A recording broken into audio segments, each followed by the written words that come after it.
అభివృద్ధి పేరిట లక్షల కోట్ల అప్పు చేస్తున్న రేవంత్ ప్రభుత్వం విద్యార్థుల సమస్యలు ఎందుకు పరిష్కరించడం లేదని ఎంపీ ఆర్ కృష్ణయ్య నిలదీశారు. మంత్రులు ఎమ్మెల్యేలు యథేచ్ఛగా దోపిడీకి పాల్పడుతున్నారని దుయ్యబట్టారు. కమిషన్లు తీసుకుని బిల్లులు చెల్లిస్తున్నారు కానీ విద్యార్థుల బకాయిలు ఎందుకు ఇవ్వడం లేదని నిలదీశారు. ఈ అవినీతిని అరికట్టకపోతే ప్రధానికి ఫిర్యాదు చేస్తామని హెచ్చరించారు.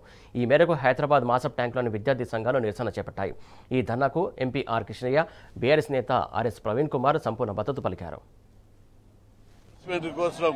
ట్రస్ట్ బ్యాంకును ఏర్పాటు చేయొద్దని, ఆ స్కీమ్ను పూర్తి యథాతథంగా కొనసాగించాలి, టోటల్ ఫీజులు గవర్నమెంట్ భరించాలని చెప్పి డిమాండ్ చేస్తున్నాం. లేని పక్షంలో ఈ సంవత్సరం విద్యార్థులు ప్రభుత్వానికి నిద్ర పట్టకుండా చేస్తామని చెప్పి హెచ్చరిస్తున్నాం. ఫీజుల బకాయిలు ఇవన్నీ ఎందుకు మీకు బాధ?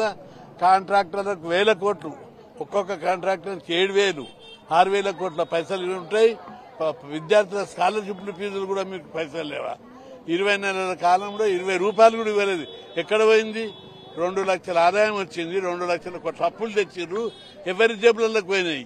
మంత్రులు, ఎమ్మెల్యేలు, నాయకులు ఎక్కడ దొరికితే అక్కడ వాళ్ళ జేబులు దోపిడీని యథేచ్ఛంగా కరప్షన్ విచ్చలవిగా జరుపుతున్నారు. రాష్ట్ర ప్రభుత్వంలోని మంత్రులను ముఖ్యమంత్రి కంట్రోల్ చేసి అవినీతిని అరికట్టకపోతే ప్రధానమంత్రికి ఫిర్యాదు చేస్తామని చెప్పి హెచ్చరిస్తున్నారు.